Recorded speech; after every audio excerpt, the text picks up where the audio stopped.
Hello friends, today we will learn about the movement of the earth. So there are two main movement of the earth are endogenetic and exogenetic forces or movement. So let's start.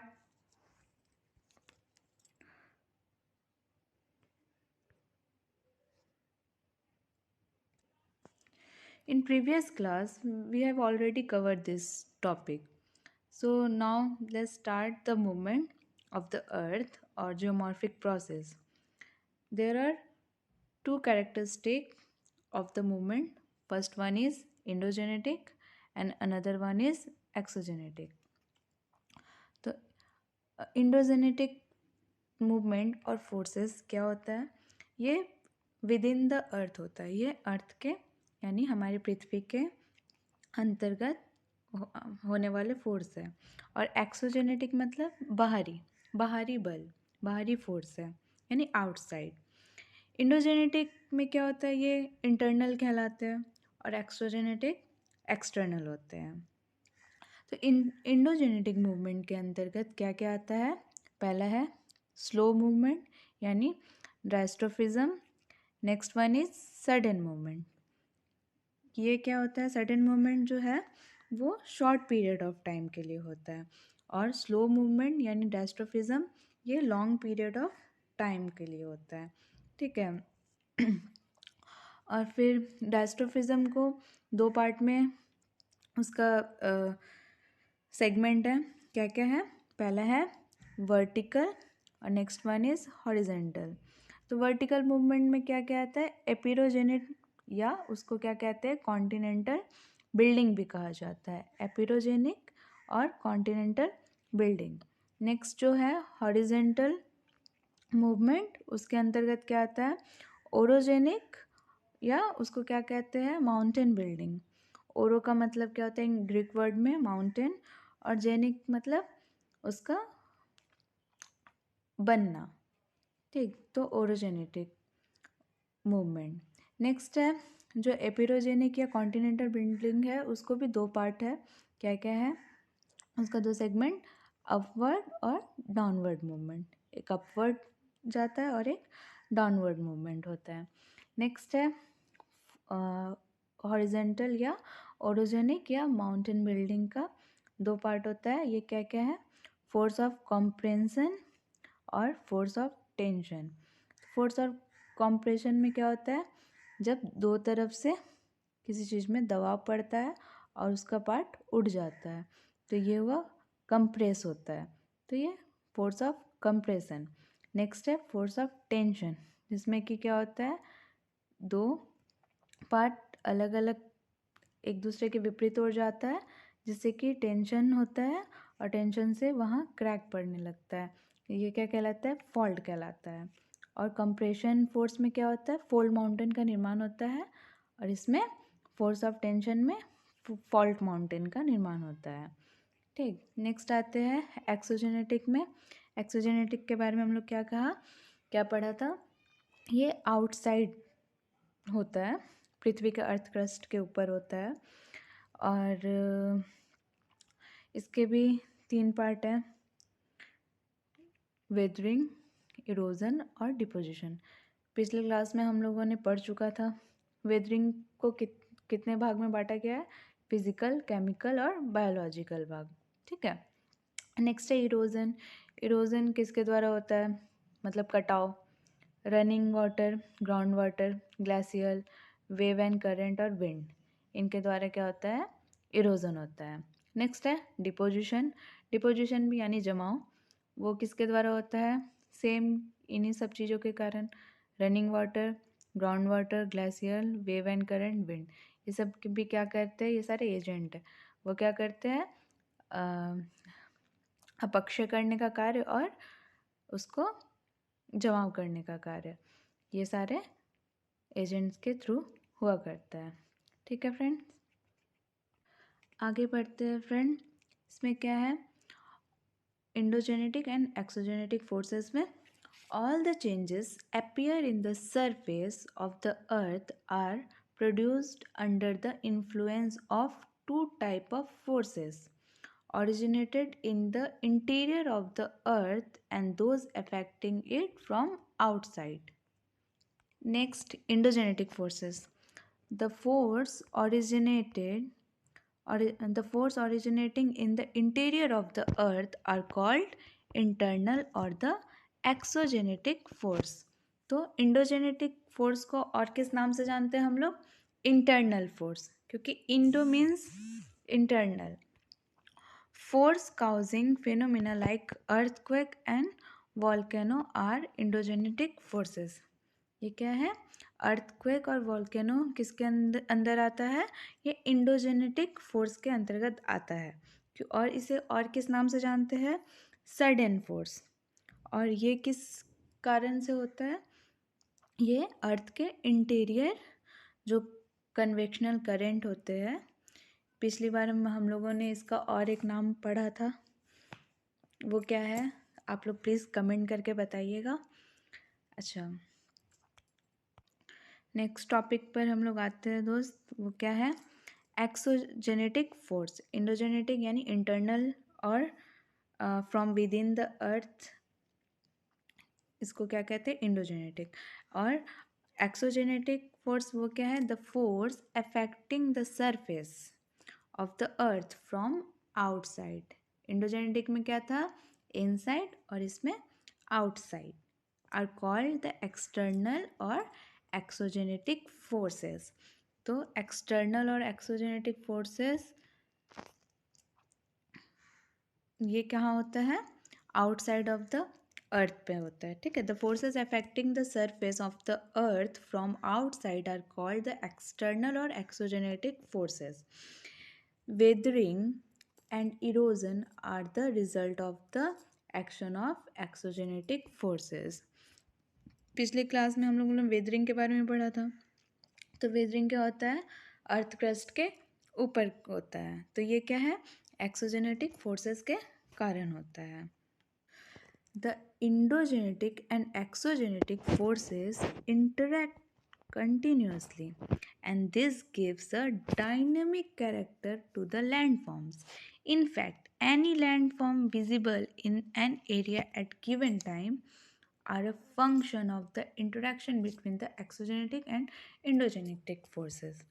तो ये exogenetic and endogenetic forces के कारण क्या होता है? हमें पृथ्वी के यानी अर्थ क्रस्ट के ऊपर डायनेमिक यानी तरह तरह के विभिन्न प्रकार के हमें माउंटेन बिल्डिंग्स, प्लेन प्लेटूज, मतलब characteristic of land form, different characteristic of land form हमें देखने को मिलता है अर्थ क्रस्ट के ऊपर. तो इसका रीज़न क्या है? एक्सोजेनेटिक फोर्स और इंडोजेनेटिक फोर्स. तो इन दोनों फोर्सेस के कंटिन्यूसली साथ में होने के कारण हमें ये विभिन्न प्रकार के लैंडफॉर्म्स देखने को मिलते हैं, और ये प्रक्रियाएं दोनों साथ में ही चला करती हैं. Next, folding and faulting. The earth movement which bring about this vast change are called tectonic movement. जो इंडोजेनेटिक फोर्सेस है यानी पृथ्वी के आंतरिक जो शक्ति है उसको और किस नाम से जानते हैं? Tectonic movement. ठीक. ये क्या है?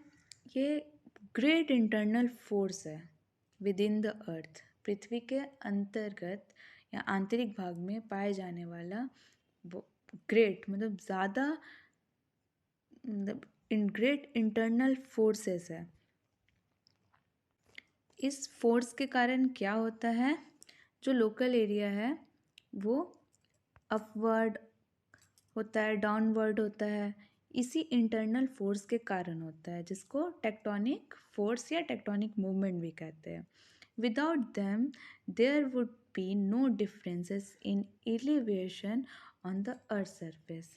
इस टेक्टोनिक मूवमेंट के कारण हमें अर्थ में कोई भी ऊंचा भाग या लैंड फॉर्म या elevation of the earth surface नहीं देखने को मिलेगा. No differences. ओके. तो ये टेक्टोनिक मूवमेंट के कारण ही हमें different type of land forms earth के ऊपर देखने को मिला करते हैं. नेक्स्ट है, हम लोगों ने अभी पढ़ चुका था। The movement are divided into sudden movement and slow और सेकुलर मूवमेंट यानी डायस्ट्रोफिक। तो डायस्ट्रोफिक मूवमेंट को किस किस नाम से जानते हैं? स्लो और सेकुलर मूवमेंट के नाम से भी जाना जाता है। तो अर्थ मूवमेंट जो है उसको भी हम लोग दो पार्ट में बांटे, एंडोजेनेटिक प्रोसेस को या मूवमेंट को दो पार्ट में बांटे। क्या क्या था वो? एक है स्लो और एक है सडन मूवमेंट। तो स्लो फोर्स और डायस्ट्रोफिक मूवमेंट या force, this are both vertical and horizontal movement. ये जो डायस्ट्रोफिक फोर्स है ये क्या है? वर्टिकल एंड हॉरिजेंटल मूवमेंट है which are caused due to forces deep within the earth. The diastrophic force operate very slowly and their effect become discernible after thousands and millions of years. तो पिछली class में हम लोगों ने volcanic mountain और normal mountain के बारे में पढ़ा था। तो जो नॉर्मल माउंटेन का उद्गार हुआ या फिर ज्वालामुखी का उद्गार हुआ वो क्या है? सडन फोर्स के कारण होता है, सडन मूवमेंट के कारण होता है। और जो नॉर्मल माउंटेन हमें देखते हैं उसे बनने में कितना टाइम लगता है? थाउजेंड ऑफ ईयर लगता है, 1000 and millions ऑफ ईयर लगता है। नेक्स्ट है जो डायस्ट्रोफिक मूवमेंट है उसका भी दो सेगमेंट है। क्या क्या है? एपिरोजेनिक मूवमेंट और नेक्स्ट है ओरोजेनिक मूवमेंट। तो एपिरोजेनिक मूवमेंट में क्या क्या आता है? एपिरोस यानी ग्रीक वर्ड, एपिरोस का अर्थ होता है देयर बाय कॉन्टिनेंट, एपिरोस यानी कॉन्टिनेंट, एंड जेनेसिस मतलब ओरिजिन। तो कॉन्टिनेंट का उद्भव। तो किस हिसाब से कॉन्टिनेंट का निर्माण होता है? Epirogenetic movement causes upliftment and subsidence of continental masses through upward movement. In fact vertical movement.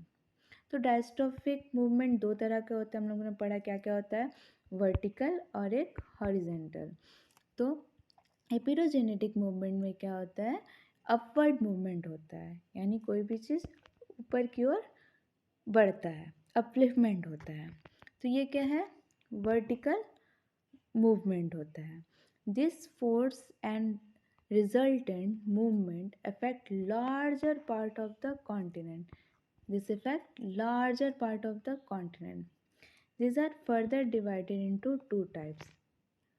First one is upward movement and next one is downward movement. तो एपिरोजेनेटिक का मतलब क्या होता है? उसमें कॉन्टिनेंट का निर्माण होता है। इस मूवमेंट के कारण क्या होता है? इस फोर्स के कारण कॉन्टिनेंट का ओरिजिन होता है। ठीक है, तो इसे और भी क्या कहते हैं? वर्टिकल मूवमेंट होता है। इसका फर्दर डिवाइडेड यानी इसका दो और सेगमेंट है। क्या? Upward movement and next one is downward movement. Okay, next is orogenetic movement. तो ये भी ग्रीक वर्ड से आया है। ओरोस का मतलब क्या होता है? Thereby mountain and genesis means formation.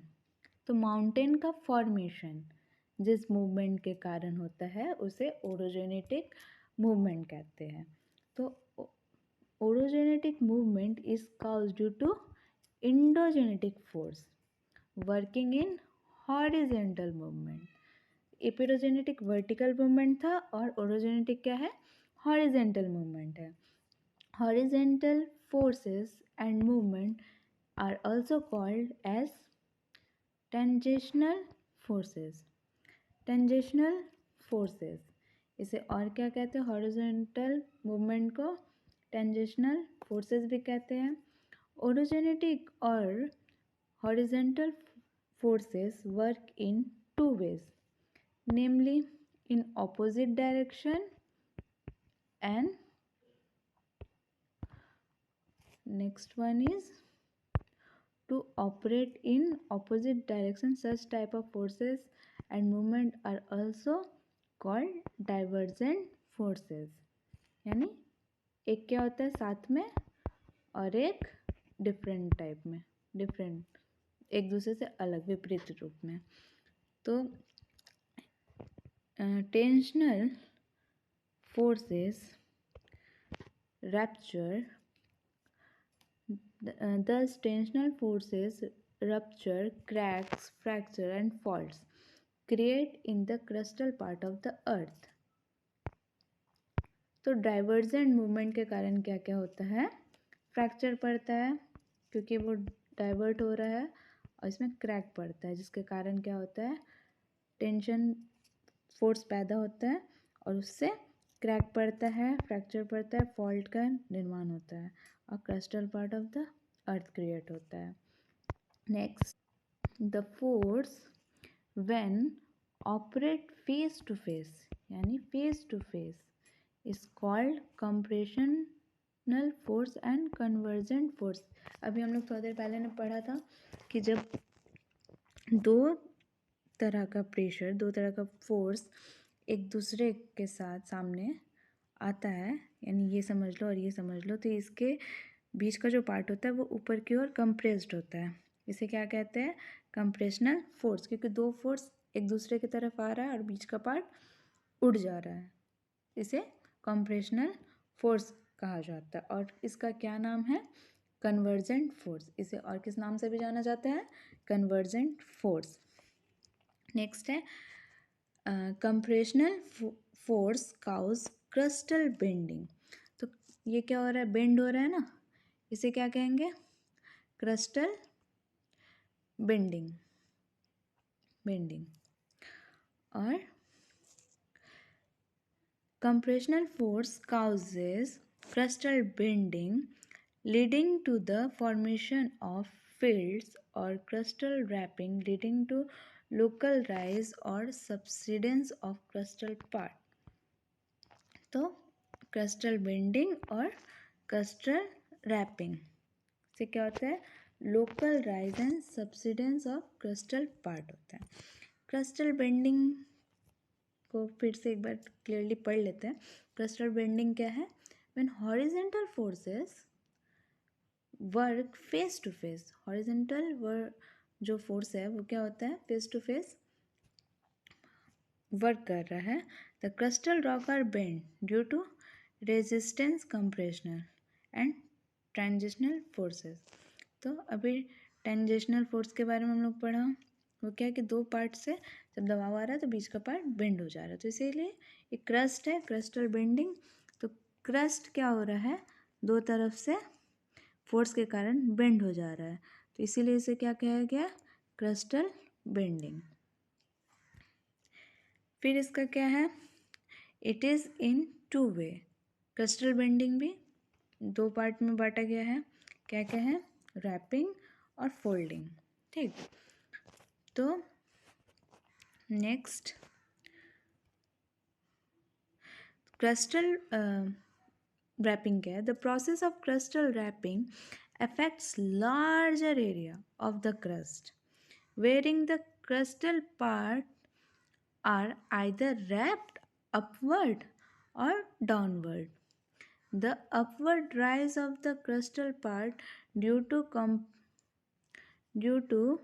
compression or due to compressive force resulting from convergent horizontal movement is called upwarping. Next है,